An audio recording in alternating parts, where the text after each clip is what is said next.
All right. Well, hello, everybody. I'm Byron Belitzos, and I'm delighted to be here with Allan Leslie Combs, our special guest today in the Evolving Souls series of Zoomcasts. And as I have indicated, Allan's one of the world's leading theorists of consciousness and researchers of consciousness, also known as a systems theorist in relation to that subject. And Allan is a director of the Center for Consciousness Studies at the California Institute for Integral Studies, and is prolific author of over 200 articles and book chapters, and several important books, including the one that I love the most, A Radiance of Being, which was influential in my own intellectual development, and also more recently, Consciousness Explained Better, a book he put out in 2009, which was a really important book for making more explicit Ken Wilber's theories, and other books as well. And Allan is the founder of the Society for Consciousness Studies, which is an academic group of researchers and theorists, and also a founding member of Ken Wilber's Integral Institute. And he is co-editor of the Journal of Conscious Evolution.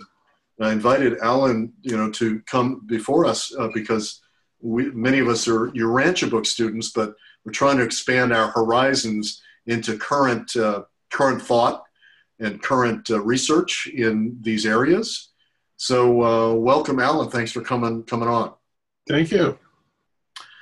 Well, Allan, by way of introduction, also I'm going to remind people about one of the subjects of our discussion, which is the distinction between states of consciousness and stages of consciousness, which to some people, when I talk about this, it sounds kind of academic and abstruse, but it's actually a fairly practical issue, because we find that, particularly if you live in California, you come across these gurus or, swamis or, people doing satsang who appear to have a certain ability to induce states of consciousness, and to with the energetic aspects of their being can really cause people to go into states of ecstasy through what we might call transmissions, but then we look at their lives and we see that there are defects in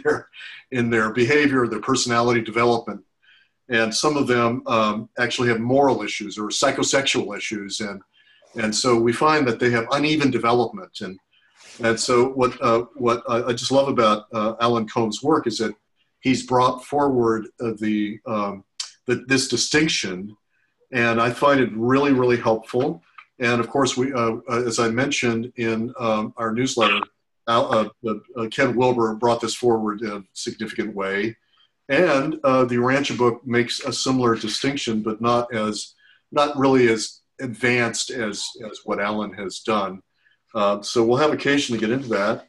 And in addition, I've got a number of questions for Allan about consciousness. What is consciousness? Also, what's collective consciousness or cosmic consciousness, since he's written about that, and issues like the soul and the spirit self.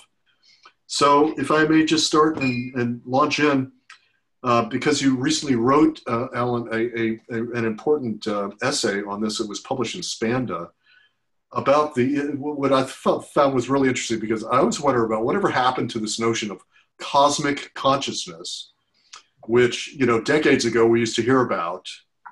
And then that kind of dropped out, and people started talking about collective consciousness or non-dual consciousness, and such things as non-locality. So are these roughly the same thing in your view? No. I think they're all pretty much different, really.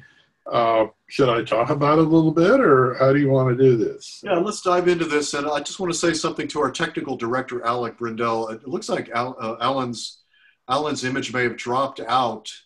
And Alec, if you need to come on and tell us to do something, do that. I can see him okay, Byron. Okay. Maybe it's the view. Okay, so we're good. All right, well, let's continue then. Thanks, Alec. Cosmic consciousness is an old term. goes back at least to around the beginning of the 1900s. And it's, as a lot of people listening, I'm sure know, it's attributable to a fellow by the name of Richard Buck, who wrote a Canadian psychiatrist, who wrote a book in 1901 called Cosmic Consciousness, in which he referred to or described a very ecstatic kind of state that he seemed to be in most of the time. One feature of that was that he felt that the whole universe is alive in a way, that trees are alive, animals are alive. There's this sort of broad sense of consciousness and a living universe. It's a beautiful vision, and he wrote very powerfully about it, although it's not entirely clear just what he was about. William James thought that he was more about the intellect than anything else. I'm not sure, and one or two experts have said, well, he probably had what's called a God spot in his brain, which could have been a tumor or anything, who knows. But we have people with, you stimulate this piece of the brain and they go, oh, and they start spouting, they sound like they're spouting, become God's voice or something. So I'm not sure, I'm not an expert on Buck, but clearly he was one of the early people that started the idea of ecstatic states and cosmic or mystical states. I think generally he was attributed to having a deep mystical state.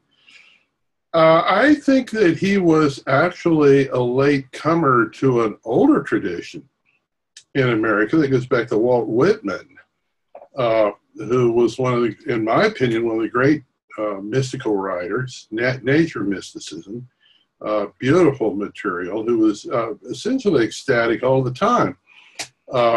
Whitman was part of what in literature was called the American Revolution in literature, and some of the other people that were involved with that were John Muir, who was sort of a mystic himself, nature mystic, and Ralph Waldo Emerson. So we got this idea of some kind of accelerated or higher consciousness, especially in Buck's writing, but exactly what that means, I'm not sure. I'm sure he was having some kind of real experience, but I don't know that it's the same thing as some of these other terms you referred to. We could talk about those a little bit. Yeah, I think you suggested that there really isn't that huge of a difference between, so-called non-dual consciousness that we hear about all the time in the spiritual community, New Age community, that it's really the same idea. It's just kind of ginned up a little bit with new. Ginned up quite a bit. And non-dual. I'll say a few things about non-dual. Of course, you understand I'm a bit of a I don't know what you would call it. I have some different ideas of my own, but non-dual. The idea of non-dual is a pretty recent idea, really. I think it comes in from. It sort of came in the side door from physics and Buddhism. Yeah. So non-dual, and Ken Wilber, being a Buddhist, has really promoted it. That his idea of the highest, most advanced state of consciousness is a non-dual state, and he maps it that way and talks about it all the time. I personally, that's not my personal view. I don't disagree with him, but. Non-dual is non-dual, I guess. I've had non-dual experiences that I didn't even think were that ecstatic. But, it's nice to be non-dual. I've had some non-dual experiences that were very pleasant. So you might view non-dual consciousness as a very advanced state. It certainly is a unique state. It's a state in which there's no sense of real separation between subject and object, as they say, or between you, people around you. I had lunch with Peter Finner, who is a wonderful Buddhist scholar and teacher, and he lives in a non-dual state. By the end of the time we had lunch, I was in a non-dual state. It was quite pleasant. And there was somebody doing an interview with him later, much like this interview, radio interview, and the announcer about halfway through said, I can't have anything else to say. Well, that's the trouble with being with Peter Finner in his non-dual state. It's contagious. And so this poor guy ran out of words. It's just a very pleasant state. And I don't know, I'm no expert. It's real. But it is fairly recent. I don't think anybody talked about non-dual a lot until it came in from Buddhism. And I think it really, the thing that it's most related to is quantum physics and what non-dualism is in quantum physics. And that's kind of related to non-locality, which is another term that's used for consciousness often, but really is a quantum physics term, the way it originally developed. So that, as many of the listeners know, I'm sure, that if two atomic particles come together, collide or form a single particle and then break apart again, it's like their fates are now intertwined. My wife says it's a little like being married. It doesn't make any difference where the two particles go. They say one can go to Paris and one go to New York, but measurements you take on one also bear on the other. There's a little confusion about exactly what this means. It often is interpreted to mean that there's an influence from one to the other, but it's not an influence in the normal sense. It's like atomic particles have a property called spin, and there's several vectors to spin. It's very mathematical. And the point, though, is that if you measure certain spin states on one of these particles, then you can't measure it on the other one. The other one, you only get other information. It's sort of like, what was the joke about Heisenberg got stopped by the policeman and said, do you have any idea how fast you were going? And Heisenberg said, yes, but I don't know where I am. It's like you can't know position and velocity at the same time. Well, these two particles now are, their fates are interconnected, but they're interconnected in a sort of strange way that you can only have so much knowledge about the two taken together. And then if you get the knowledge about the one, you can't have it about the other. But still, they're in a kind of non-dual state and certainly non-local. In non-local is an important part of quantum physics. The transistor that our whole technology is based on involves a process, for example, called quantum tunneling, in which electrons, arrive at one side of the transistor and then appear at the other side, and have never having been in the middle. So that's why it's called tunneling. So this is a kind of non-local process. And there are a number of processes in quantum physics that are non-local. And, there's aspects of human experience that seem to match that. Healing at a distance, telepathy when it's real, knowing things at a distance or even in the future, those seem to be non-local phenomena. And they seem to be inherent in consciousness itself somehow.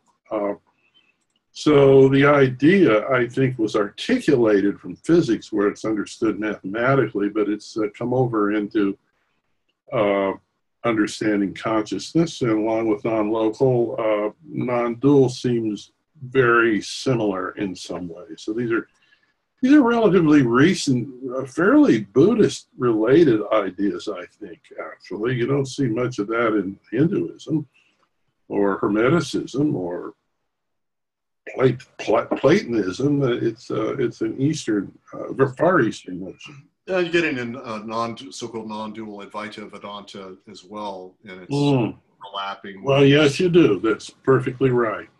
But what troubles me a little bit about it is it could be an analogy, but we don't, at least I don't think of consciousness as something that has to do with electrons at all. It's mind, which is a different substance in the universe than matter and you know, mind. It's not electronic, although it's conditioned by the brain and the chemical, but it's not the brain. And that's the big debate everywhere as to. So I mean, that's my view, and I think the Urantia book also has very clearly states that mind is not matter. Mind is ontologically, it's a different being.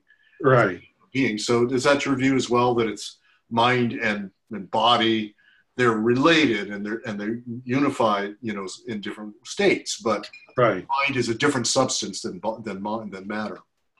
Well, I would agree with that, although I'd probably avoid the use of the word substance. Yeah, of course, the conundrum is that the brain is, the health of the brain is so important to conscious experience and thought and so on, but yet we have all kinds of evidence that consciousness can and does in some cases exist beyond the brain. And so there's something else there. I don't know what it is either, but I would agree with you. There's a lot of research on near-death experiences, a lot of research nowadays on reincarnation, for example. Did you read about that kid a few months ago? He's a young boy that announced that he was Lou Gehrig. Oh, no. Oh, yeah, you can find him on the internet easy. Look it up. Yeah, 4 or 5-year-old kid now, but he's always said he was Lou Gehrig. Oh. He wears baseball clothes all the time, talks about baseball. It's all about baseball. His parents don't know anything about baseball. Don't have any interest in it. Huh. But he says he was Lou Gehrig, and he seems to know all about Lou Gehrig. Wow. And he can tell you stuff about the baseball players and who was talking to who. And yeah, and he even mentioned some things in the family, that Lou Gehrig's family had left some jewelry, friends. And these friends are still alive, so they went and looked them up. They said, oh, yeah, we got this jewelry. Huh. So, that there are so many cases like that, if you look there really are. Something there. And, of course, people have these long-term near-death experiences. Some of these are quite dramatic, and they certainly show that there's something more than the physical phenomenon that's involved. There were really two theories of mind and brain that William James talked about, and other people have too. One is that basically that the brain generates the mind, and the other one is that the brain transmits the mind. Yes. So whether it's a computer or radio, in a sense. William James and Teilhard de Chardin and Bergson and many great thinkers have favored the transmission theory for the most part. Do you favor it? Oh, I do, yeah. Although the brain is like a very exquisite radio, if you damage the elements, you get a very bad output. But and it's a real mystery. The input can be, really quite different than the output. Yes. It's a mystery how these things happen. And if you study neurology, you find really, really strange cases of alterations of consciousness, visions people have, what they know and don't know, and any of these weird things that really make you wonder about this sort of thing, in which people who are far along with losing their mental capacities with Alzheimer's and other conditions, who may have a lucid moment. Yes. It's not uncommon for people to have a lucid moment before they die, when suddenly like their intelligence comes back. That's a very strange business. My friend Jenny Wade, who's a local transpersonal psychologist, I've heard her, maybe interviewed her. No, Jenny, pretty well. Yeah, well, she has this theory that when we come into to birth, we have these memories we carry with us. Very Platonic idea, of course, you're talking about Plato, the idea that people pass through, souls pass through this region of forgetfulness and a cloud of forgetfulness. And then when they come into the earthly world, they can't remember things from before. But certainly young children seem to remember things sometimes from before birth or even past lifetimes. They tend to lose this in the first few months or years. And so her theory is that there is a kind of larger memory, soul memory or cosmic memory or akashic memory or something. And people tend to lose track of this through most of their lives, but when they're dying, they often reconnect with it. And then suddenly there's this burst of intelligence and knowledge that comes on the deathbed. We used to see a lot more of this years and years ago when people died at home. You know, there were phenomenon around death, and people would see a light in the room. People would talk to their relatives who had long died. So a lot of people die in hospitals now, all doped up. So you don't get any of this. And anyway, the lights are really bright and stuff, so you don't see these. But even in hospitals, I was at a conference a few months ago in Italy with a bunch of people who were studying near-death experiences. And I'm trying to remember the name of the gentleman who told this story because he was the first person to write about it. He was a doctor. He's quite old now. Maybe his name will come to me. But he was telling a story about being, when his patients was in the hospital, well, it wasn't the patient, it was a lady who was waiting out in the waiting room during surgery. Surgery was going on her spouse.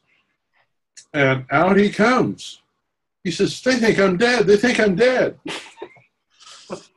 Help. And she burst through the door. She said, he's not dead. He's not dead. Wow. And they said, oh. And they woke him up. But he was watching the whole thing from around the ceiling, and they were about to shut him down. And so his wife was out the other room, and he ran to her, and she could see him somehow. It was really interesting. There are a lot of stories like this if you look around. Yeah, no, they sure are. And, you know, getting back to the earlier discussion about cosmic consciousness, Mm-hmm. you know, we're maybe a part of that or a fragment of that, as I say, you know, your Rancher book says that we're Right. part of that, but we have an identity attached to that. But I like that idea. Just to get into Julie, our friend Julie's question as to whether groups of people can tap into that and enhance each other's shared consciousness.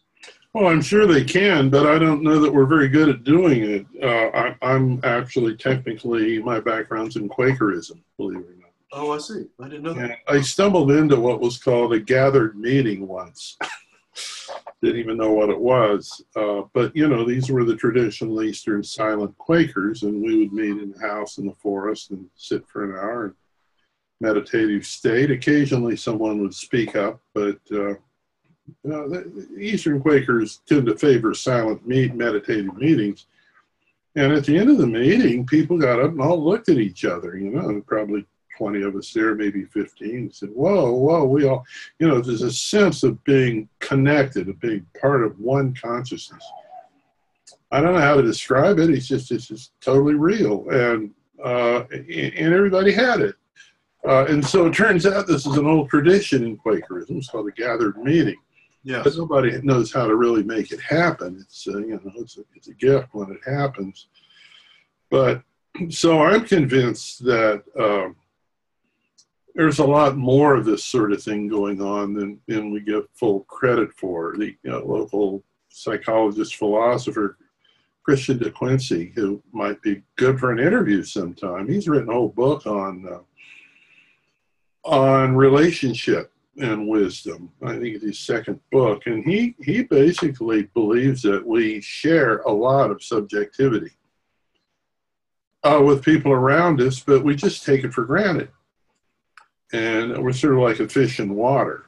Yes. And I felt for a long time that there's probably a lot of psychic connection or telepathy or whatever you want to call it between people, especially people that are close emotionally. In fact, there's enough research to show that this is true, that people who are close emotionally, dear friends or lovers or married couples and so on, really do, even at the physical level, share responses together. This is very interesting. But I think the point is that I want to make is that this sort of thing happens at the very time when it's most difficult to detect. Because you and I are talking here. I mean, if we have a psychic connection, that's even, cream on the cake, icing on the cake, but it's hard to notice because we're all talking back and forth. And any good behaviorist would say, well, of course you're in communication, you're talking to each other and so on. But anyway, Christian Dequincy's idea is that we're all to some degree submerged in a mutual subjectivity. Martin Buber, I think, got a hold of this as well. The I-thou relationship is a deep intersubjective kind of connection. So I think there's much more to think about and do with this, although, intersubjectivity is now popping up in discussion around, but it really hasn't been flushed out yet, I don't think. There are measures of that you cited in your article where they can test. Dean Radin and others have been able to show that there's a perturbation in everybody's consciousness when there's a huge event like 9/11, right? That's true. That's a mathematically almost sort of proven fact, is it not? Well, he's shown that there's this response. It's really a physical response. Well, what is it? He's got these random number generators. Right. And when some major event involves lots of human activity, then it affects these random number generators. One's reminded of the sinking of the Titanic, People had premonitions of it. They did, and there was even a newspaper article printed about it before it happened. Before it happened. I don't know how much of that's really conscious. It's not. You're not self-aware of having, but it just happens to you. Yes. Or it happens in the field, and you can measure it in the field. Yes. But particular individuals. But I think that back to the Quaker example, I think they are aware of it because they're cultivating it. Well, that's true. And it's a purely subjective experience. It's not a physiological experience at all. Not measurable physiological. Well, I don't know. Nobody's measuring, but but when you talk about this thing Dean Radin's doing, it's more of a consciousness is affecting a physical system, namely this random number generator. Yeah. And then we have some very good research, not a lot, but it's very good, of healing at a distance, healers. Sure, that's definitely shown. In which EEG and even fMRIs come into synchrony. And a lot of people have done things where people have measured EEG and GSR and other responses at a distance. Not necessarily a great distance, but, across the other side of the building or something. And again, it's the people that have the emotional connection that seem to be connected in this way. It's very interesting. I saw a guy in England, I'm trying to remember his name. I just ran into him recently at a conference. He would do tapping in one room. And, just tapping, click, click, click, click, click. And then he was measuring brain responses from people at a distance. Wow. In another part of the building. And he would get what they call evoked potentials that would come into synchrony only for people who had a close relationship. So, now how much of that's really, I think most of this is not conscious, actually. It's underneath consciousness, but it comes, breaks through the surface at some times. Maybe it's worth putting in here. It's just like a kind of a footnote in my book on what is known as cosmic mind in the Urantia book. And that's a logical idea, which is that the absolute mind is centered in the third person of the Trinity. Why is that? Because the first person of the Trinity is the Creator, and brings into being two things, the realm of spirit and the realm of matter. And something then has to pop into being to unify the two. And that's mind. And mind is a unifier of spirit and matter, but this is the absolute of spirit and the absolute of matter. And then mind is absolute as well. You need absolute mind to link them. And then in the space-time realms, there's a sub-absolute manifestation of the absolute mind, known as the cosmic mind. So that's mind in space and time. And it is the substrate of all minds. So we're all participating in this absolute, apparently intrinsically, but we're not aware of it for the most part. And that we have this mind kind of on loan to us, and it's the infrastructure of the self. Right. We're creating a soul. So I want to use that to lead into the soul discussion that we had earlier about offline about how you see the soul, because you mentioned sort of Jenny Wade's idea of sort of Platonic idea of the soul, that it pre-existed, and Plato says the soul is basically eternal; it doesn't really evolve. But my view is that the soul evolves through our experience. And do you have a feel for that, or how do you see the human soul? Well, like a lot of other things, I don't have a really fixed opinion. It's really interesting. When the first Jesuits went to Japan, they came back and reported that the Buddhists there had no concept of the soul whatsoever. Right. Yes, they deny it. Buddhist notion, they tend to deconstruct everything when they really get down to it. But there's a kind of a simpatico between the Indian Hindu notion of the Atman and the Jiva and the Christian notion of the soul. That may be one reason that Westerners have always sort of favored, until recently, Hinduism over Buddhism. Right. But as you know, the soul is essentially a Greek notion, although it may have come from Persia originally. Right. Plato talks about the soul a lot, but it's not clear where he got the idea. I think it's really fascinating. I'm very drawn to Neoplatonism. It came along later, but unfortunately we don't have any real Neoplatonists anymore. I think it was the last great tradition in the West that was transmitted from teacher to student directly with transmission. But it had a notion that I don't know how similar it was to the Urantia ideas, but there certainly are levels of the soul. There's a human soul, species soul, earth soul, and and then it goes up from there. Right. Well, I like Neoplatonism a lot, and there's something that goes through in evolution, in reincarnation. I'm convinced of that. And I really like the ideas you've expressed, especially with the Keats that talked about soul making that you mentioned.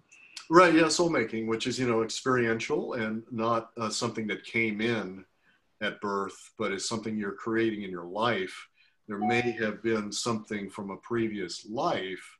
Yes. Not exactly yours. This is a life where you are creating your personal soul, unique to you. Right.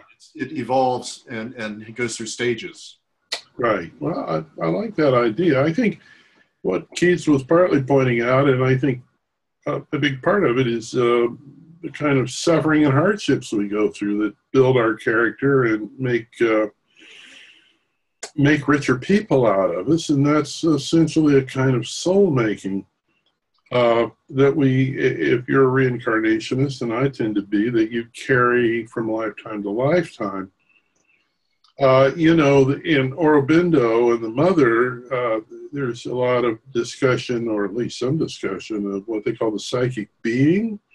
Yes. And I really find that an appealing idea, because the Mother said was that when you reach a certain point in your own evolution, through however many lifetimes it takes, that what she called the psychic being comes to the forefront, comes to the front.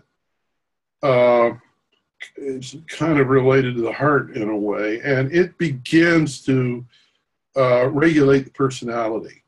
So how does she define it, though? Is it what we're talking about, an evolutionary? Well, yeah, I think it. I don't think she uses quite that language, but yes, it begins to. It takes over the role of Jung's notion of the self. Yeah, got it. It becomes the center of growth, and it does things. It draws synchronicities to you, opportunities. Begins to direct your sense of what you should be doing and who you are. Right. And when the psychic being is developed enough, then you may actually begin to remember previous lifetimes. Yeah. What sometimes are called soul moments. What she called soul moments, or what? I don't know if she called it that or not, but that's what I call it. And yeah. Okay, I like that. I've heard that phrase, and I really like it. There's something that happens, and maybe in a lifetime that is. She did talk about the idea that there are certain moments when there's a deep impression made. Now, these aren't necessarily the moments that a person might remember as intense. They're moments that somehow touch the soul. Right. I remember my daughter when she was very young, and we were out in the fall in North Carolina in the mountains where I used to live, and the leaves were falling off the trees, one after another, these beautiful fall-colored leaves, and she would jump and try to catch them. It was such a moment, and I thought, this is a moment that I hope I'll remember, Well, evidently you do.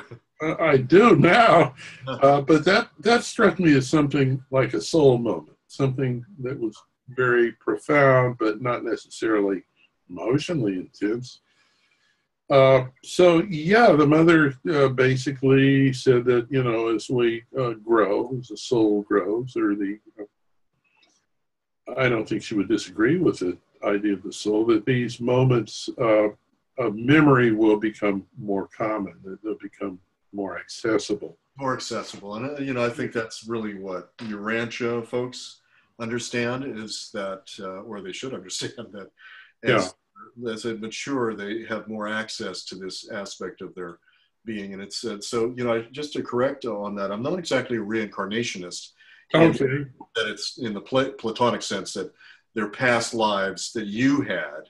Mm-hmm. And your rancho, it's actually past lives that in my view, that you have an affinity for. But that's interesting. Not actually your past life. But they may be resident, not so much in your soul, but they come in through the Atman, through what the Rancho calls the God fragment. Ah, I see. Okay. That occupied some other person. So it's complicated and it sounds convoluted. So just for the record, I'm not a reincarnationist, because the Rancho book says, no, that's fine. It's an ascension cosmology. You're ascending out of this world into higher worlds.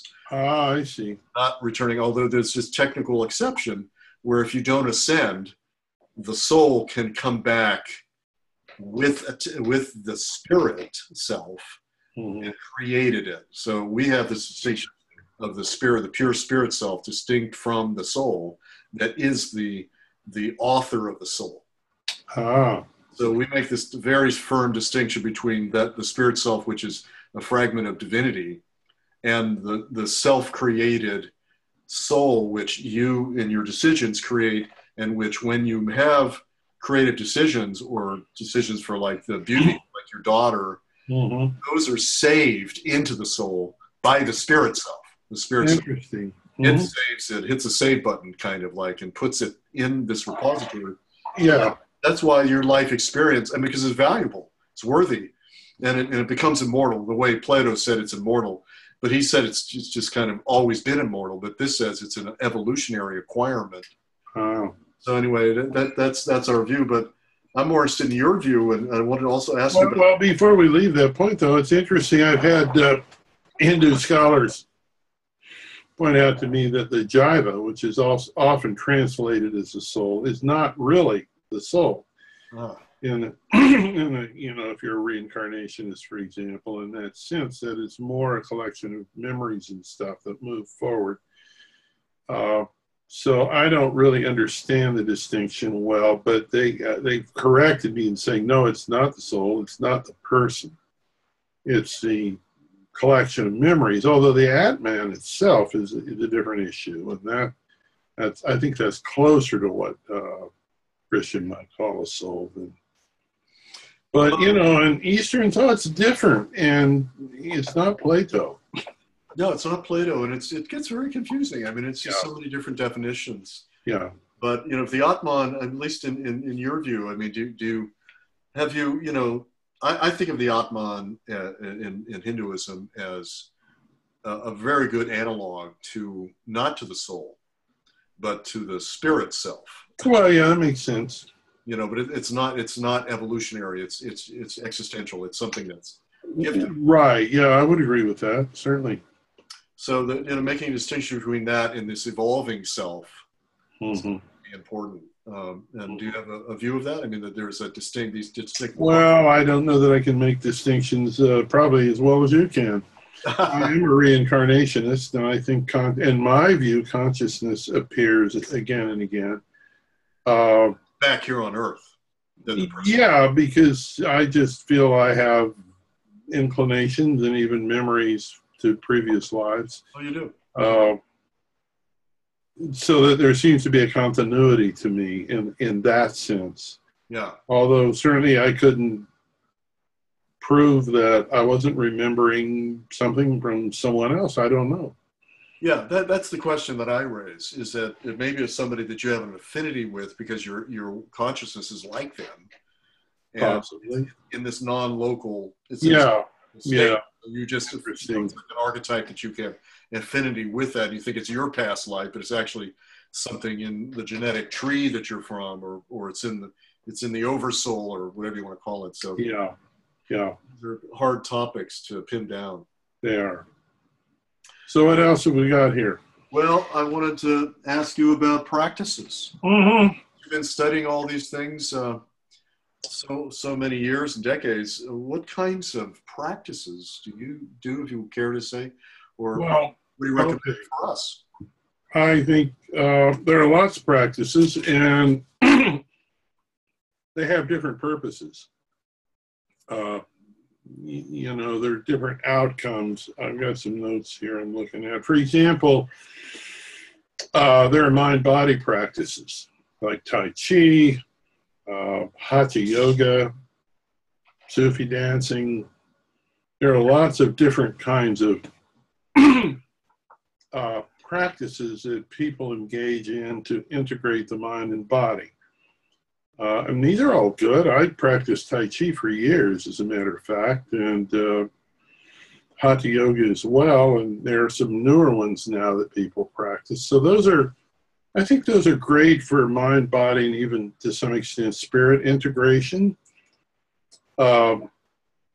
If you want to talk about really spiritual work, if you can call it that way, or practices that will promote evolutionary growth or spiritual growth or whatever, there are lots of those. Most of them fall under the category of meditation. And then there are a lot of different kinds of meditation. There's classical concentrative meditation, in which you have a mantra or yantra or something, and you sit for periods of time every day and focus on that. There are many, many versions of that. And I got something blinking in front of me. So there are many different versions of that. TM is one of them, for example. Right. And if you practice TM long enough, you can get some pretty substantial shifts in consciousness. Yeah. I have a dear friend, Robert.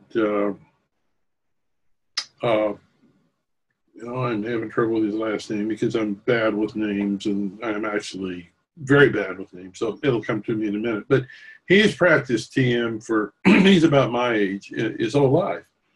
Yes. And he considers himself enlightened now. And he's written this wonderful book called, and he's a great scholar too. You mean Robert Ornstein? I haven't heard of him in years. Yeah, me neither. No, and I keep wanting to say Bob Keegan, and that's wrong too. But he's written this book. It's a delightful book. It's called Enlightenment Ain't What It's Cracked Up to Be. And a book on love, jazz, and snow, I think it's subtitled. It's a wonderful book. It's about his experiences. He's really lives in a transformative state, or a transformed state of consciousness. So that's the result of years and years of TM practice, and TM is a kind of concentrated meditation, really. Insight meditation is, there are versions of that in Advaita, and as you mentioned, and also in Buddhism. It's probably the most common one these days, or one of the most common ones, and that's the one Ken Wilber talks about. That's just sitting and observing the flow. Witnessing. Experience. There are many versions of that, but basically they're just open your mind and let things flow. But there are other things. Contemplative prayer, compassion meditation is becoming more and more popular, and that's a kind of version of Buddhist meditation, but puts a strong emphasis upon compassion. Right. Taking some situation that you really are concerned about, or a person, and generating a lot of compassion in your own being. These all sort of have different, I would say they're different goals, but insight meditation seems to lead to, often, if it's done long enough and well enough, to non-dual experience. Yes. For example, I'm not that familiar with compassion, but meditation, but TM leads to an elevated state. You can read about that in a number of places. Classical yoga is what I do. And it's pretty much straight out of the Yoga Sutras. And my teacher emphasized yoga as a kind of discipline. So I'm not really trying to achieve any state of consciousness. In my practice, I'm trying to achieve self-mastery. Can you explain the difference? Yeah, the difference is that I'm not very concerned about what state of consciousness I'm in. I want to have develop a mastery of my own mind. Okay. And body and consciousness. So it's not quite the same thing. I don't know quite what to say about that, but no, it's a tough one, isn't it? But some of these, I have a friend, was one of my students actually, Jeffrey Martin, has interviewed literally hundreds of people who live in a constant non-dual state. Oh. Well, I shouldn't say non-dual, non-symbolic, he calls it. He tried to find a phrase that was not too emotionally loaded. Right. And in order to attract people who would be part of his study. And so he's interviewed in depth several hundred people now in Asia and in the US who evidently live in a constant non-symbolic state. They live in a constant quiet state. And he has, over the last few years, developed techniques for inducing this. He's got about an 80% success rate. Those are states of consciousness. Well, isn't that interesting? Is it a state of consciousness or a state of mind? It's certainly a state of mind. It's a quiet state of mind. Yeah. But is it what kind of state of consciousness is it? I'm not so sure. Structures of consciousness, that distinction between structures. Yeah, we haven't really talked about that, states of consciousness, that much. But there are mystical states. There's sleep, wakefulness, alertness.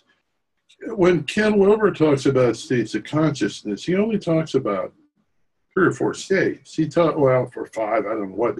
He talks about waking, sleeping, and he uses the 3 or 4 classical states of mysticism that Evelyn Underhill outlined 100 years ago. Nature mysticism, non-dual mysticism, deity mysticism, and so on. Yeah. But there are lots of other states. Okay. There are hundreds of states, non-ordinary states. Yeah, He narrows and that's one of my interests. Is that I don't think we've explored those very well. Somebody that's really gotten into this a lot is a fellow by the name of Ralph Metzner. Oh yeah, sure, of course. Yeah, Ralph knows more about him than anyone alive. I think he's one of the Harvard three from back in the days of Ram Dass and Timothy Leary and Ralph Metzner. He lives not far from here. That's true. Yeah. He's written a book recently called The Ecology of Consciousness. Yes. In which he talks about these ideas a lot. But I think there are lots of different states of consciousness, and besides those mystical states, or those particular mystical states. That the ones that Wilber isolated. Yeah. Too narrow in a way. Yeah. No. I don't know why, but Ken's, he has a particular view of things, and he likes things to be well organized and so on. But Ralph is a little different, and Ralph's interested in all these different states. And actually, the Wilber-Combs matrix in its original form was, as I wrote it, I called it the periodic table of consciousness. Oh, nice. And it was full of different states. And I'm thinking about going back and looking at it again, because we have people, a lady, Janice Phelps at CIIS, for example, who runs a program in essentially psychedelic research, entheogens, they're called nowadays.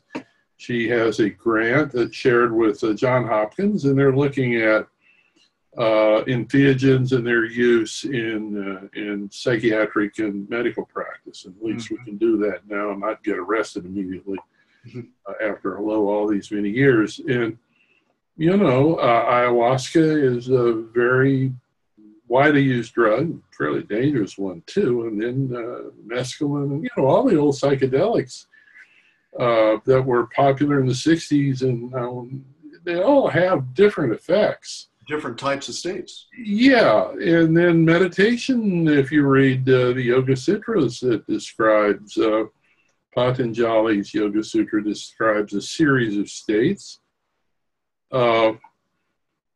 that one experiences during meditation as one goes through from beginning to end, or more advanced practice. So yeah, it's just a whole rich ecology of potentials. Yeah, that are in there that we have. Yeah, and our culture has nailed down one or two, namely be sober and be productive, and be alert, and that that's what you want to be. Yeah, we have. It's really interesting that most cultures traditionally have had some way to get out of that. They've had rituals and drug use and dances and retreats in the wilderness, all sorts of things. In fact, people have argued, and I tend to agree, that you have to get out of ordinary consciousness every once in a while. You get crazy. Right. And we don't really, most of our culture doesn't really know how to do that nowadays, except to get drunk, which is not the most productive way.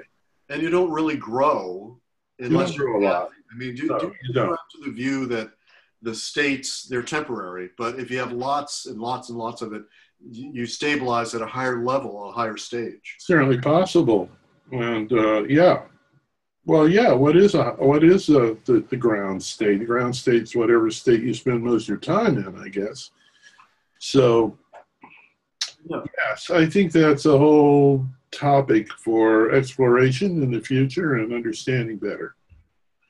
Well, we're kind of at the end here, Allan. I want to thank you, but I want to ask you one more thing, just for everybody out there that's interested in your field, consciousness studies. How do you see the field now? And I pose it in terms of integral psychology, which is a subset of that. But how do you see the field going? Is it still ghettoized, or is it breaking out? Well, consciousness itself is, in the study and recognition of the importance of understanding consciousness, is growing rapidly. Great. And I mean, it's just become a part of so many fields. It's not a separate field anymore. Neurologists,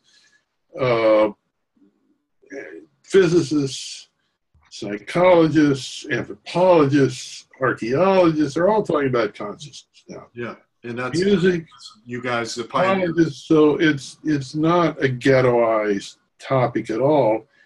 If you think of integral consciousness in strictly Ken Wilber's sense, it's not ghettoized either, but Ken Wilber's always been one of those people that his books are like Playboy was back in the 60s, you know. Nobody was supposed to be seen with them, but everybody read them at home.